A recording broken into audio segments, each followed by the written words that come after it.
Video शुरू होने से पहले मैं आप लोग को बता दूं फ्रेंड्स, आपका फाइनल परीक्षा काफ़ी करीब आ चुका है और काफ़ी स्टूडेंट्स को ये प्रॉब्लम है कि उनका तैयारी अच्छे से नहीं हुआ है। ठीक है, इसी स्थिति को देखते हुए हमारे अनुभवी शिक्षकों के द्वारा एक ऐसा पीडीएफ तैयार किया गया है कि आप अभी से पढ़ करके आप 90+ ला सकते हो। इसका मैं 100% गारंटी देता हूँ। ठीक है, अगर आपको पीडीएफ चाहिए तो उसका कुछ चार्जेस है। ज़्यादा जानकारी के लिए आप SMS करें 7274800891 पर। तो पहला प्रश्न है, भारत के संविधान का पिता किसे कहा जाता है? तो भारत के संविधान का पिता जो कहा जाता है वो किसे कहा जाता है? तो पहला का जो राइट आंसर है वो है option number B, doctor BR Ambedkar को। ठीक है, नेक्स्ट क्वेश्चन है, क्वेश्चन नंबर 2 है, भारतीय संविधान के अनुसार संप्रभुता निहित है। तो यहाँ पे 4 ऑप्शन दिया गया है, तो 2 का जो राइट आंसर है वह है ऑप्शन नंबर डी, संविधान में। ठीक है, नेक्स्ट क्वेश्चन है, क्वेश्चन नंबर 3 है फ्रेंड्स, जवाहरलाल नेहरू भारत के प्रथम प्रधानमंत्री बने। तो 3 का जो सही आंसर है वह है ऑप्शन नंबर बी, 1947 में। ठीक है, जवाहरलाल नेहरू भारत के जो प्रथम प्रधानमंत्री बने थे फ्रेंड्स, वो कब बने थे? तो तीसरा का जो सही आंसर है वह है ऑप्शन नंबर बी, 1947 में। ठीक है, अगला प्रश्न है, क्वेश्चन नंबर 4 है, स्वतंत्र भारत के प्रथम गृह मंत्री कौन थे? तो स्वतंत्र भारत के जो प्रथम गृह मंत्री थे फ्रेंड्स वो कौन थे? तो 4 का जो सही आंसर है वह है option number A, Sardar Vallabh भाई पटेल। ठीक है, 4 का जो राइट आंसर है वह है option number A, Sardar Vallabh भाई पटेल। ये सभी काफ़ी इंपॉर्टेंट प्रश्न हैं, तो सभी को आप अच्छे से रट लीजिएगा। ठीक है, आप सभी अच्छे से इन सभी प्रश्नों को जरूर रटिएगा। अगला प्रश्न है, क्वेश्चन नंबर 5 फ्रेंड्स, भारत किस वर्ष गणतंत्र बना? तो 5 का जो सही आंसर है वह है ऑप्शन नंबर बी, 1950 में। ठीक है, भारत जो गणतंत्र बना था फ्रेंड्स वो कब बना था? तो इसका जो सही आंसर है वह है ऑप्शन नंबर बी, 1950 को। अगला प्रश्न है, क्वेश्चन नंबर 6 है, भारत को कब गणतंत्र घोषित किया गया? ठीक है, तो भारत को कब गणतंत्र घोषित किया गया? तो 6 का सही आंसर है ऑप्शन नंबर ए, 26 जनवरी 1950 को। ठीक है, 6 का जो राइट आंसर है वह ऑप्शन नंबर ए, 26 जनवरी 1950 को। नेक्स्ट क्वेश्चन है, क्वेश्चन नंबर 7 है, भारतीय संविधान का सभा का गठन कैबिनेट मिशन के अंतर्गत किस वर्ष हुआ? ठीक है, तो 7 का जो राइट आंसर है वह है ऑप्शन नंबर सी, 1946 को। ठीक है, 7 का जो राइट आंसर है वह है ऑप्शन नंबर सी, 1946 को।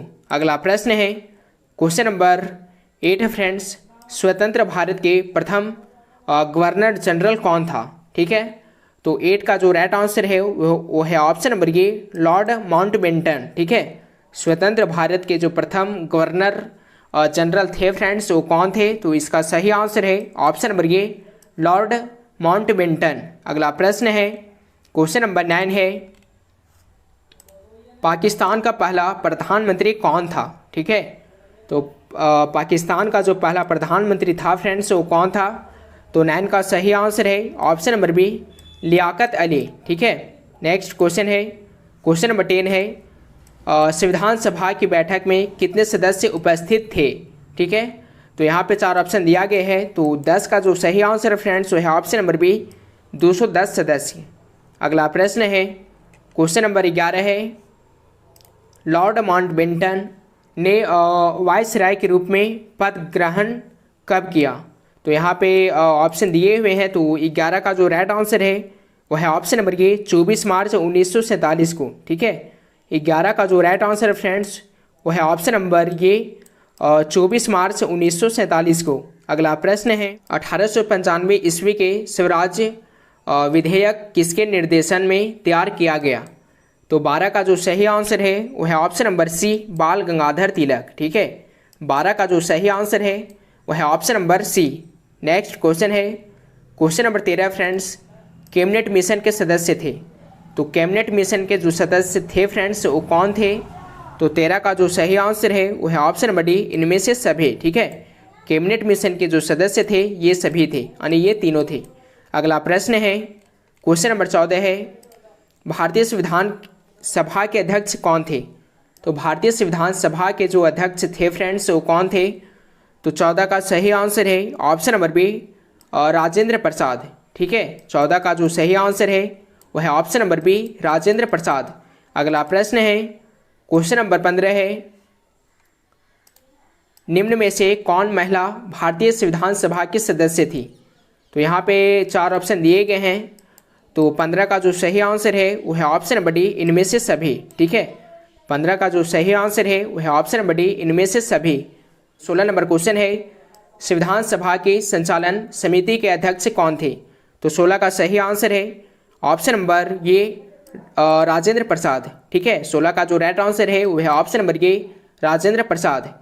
क्वेश्चन नंबर अगला है, संविधान सभा की प्रारूप समिति के अध्यक्ष कौन थे? तो संविधान सभा की प्रारूप समिति के जो अध्यक्ष थे फ्रेंड्स वो थे option number C Bhimrao Ambedkar. ठीक है, 17 का जो राइट आंसर है वह है option number C Bhimrao Ambedkar.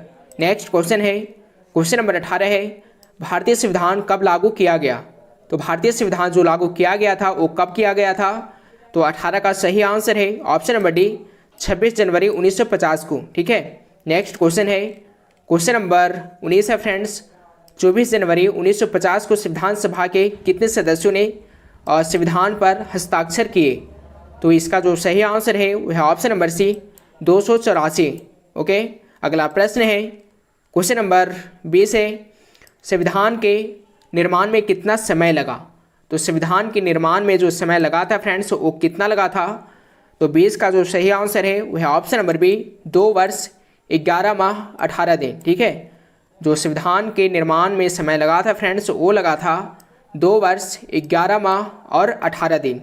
अगला प्रश्न है क्वेश्चन नंबर 21 है, संविधान सभा द्वारा प्रारूप समिति का गठन किया गया।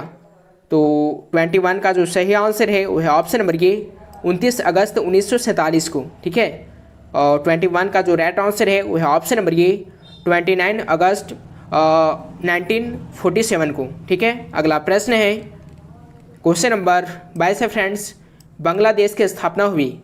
तो बांग्लादेश की जो स्थापना हुई थी फ्रेंड्स वो कब हुई थी? तो 22 का जो सही आंसर है वह है ऑप्शन नंबर ये 1971 को। ठीक है, बांग्लादेश की स्थापना हुई थी 1971 को। अगला प्रश्न है क्वेश्चन नंबर 23 है, गांधी जी ने किसे राष्ट्रभाषा के रूप में अपनाने को कहा? ऑप्शन ए है हिंदी, ऑप्शन बी है संस्कृत, ऑप्शन सी है हिंदुस्तानी और ऑप्शन नंबर डी है अंग्रेजी। तो 23 का जो सही आंसर है वह है ऑप्शन नंबर बी संस्कृत को। ठीक है, नेक्स्ट क्वेश्चन है 24 नंबर प्रश्न है, निम्नलिखित में से किस स्थान को 1962 में पुर्तगालियों से मुक्त करवाया गया?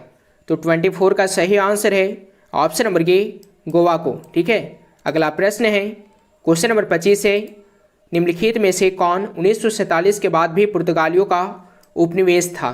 तो यहाँ पे 4 ऑप्शन दिया गया है, इसका आंसर आपको कमेंट बॉक्स में बताना है। ठीक है, इसका जो भी सही आंसर होगा फ्रेंड्स वो आप कमेंट बॉक्स में इसका आंसर जरूर दीजिएगा। अब चलिए देखते हैं नेक्स्ट क्वेश्चन। क्वेश्चन नंबर 26 है, हैदराबाद का भारत में विलय कब हुआ? तो हैदराबाद का जो भारत में विलय हुआ था फ्रेंड्स वो हुआ था, इसका सही आंसर है ऑप्शन नंबर ये 1948 को। ठीक है, अगला प्रश्न है क्वेश्चन नंबर 27 है, 15 अगस्त 1947 को जब भारत स्वतंत्र हुआ तो ब्रिटेन का प्रधानमंत्री कौन था?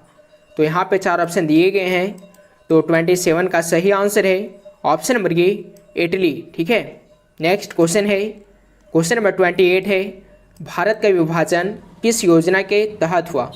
तो यहाँ पे 4 ऑप्शन दिया गया है, तो 28 का सही आंसर है ऑप्शन नंबर बी माउंटबेटन योजना के तहत। ठीक है, अगला प्रश्न है क्वेश्चन नंबर 29 है फ्रेंड्स, भारत को किस दिन स्वतंत्रता मिली? तो भारत को किस दिन स्वतंत्रता मिली? तो 29 का सही आंसर है ऑप्शन नंबर ए 15 अगस्त 1947 को। ठीक है, इसका सही आंसर है ऑप्शन नंबर ए 15 अगस्त 1947 को। अगला प्रश्न है क्वेश्चन नंबर 30 है फ्रेंड्स, इनमें से कौन दलित राजनीतिक के प्रतीक बन गए थे? तो यहाँ पे 4 ऑप्शन दिया गया है फ्रेंड्स, तो 30 का जो सही आंसर है वह option number B doctor Bhimrao Ambedkar. ठीक है, 30 का जो राइट आंसर है वह option number B doctor Bhimrao Ambedkar. तो आपका टोटल प्रश्न में सही आंसर कितना हुआ वो आप कमेंट बॉक्स में ज़रूर बताएं कि कितना सही हुआ है। ठीक है, अगर कोई आपका सुझाव हो तो आप कमेंट बॉक्स में वो भी बताएं।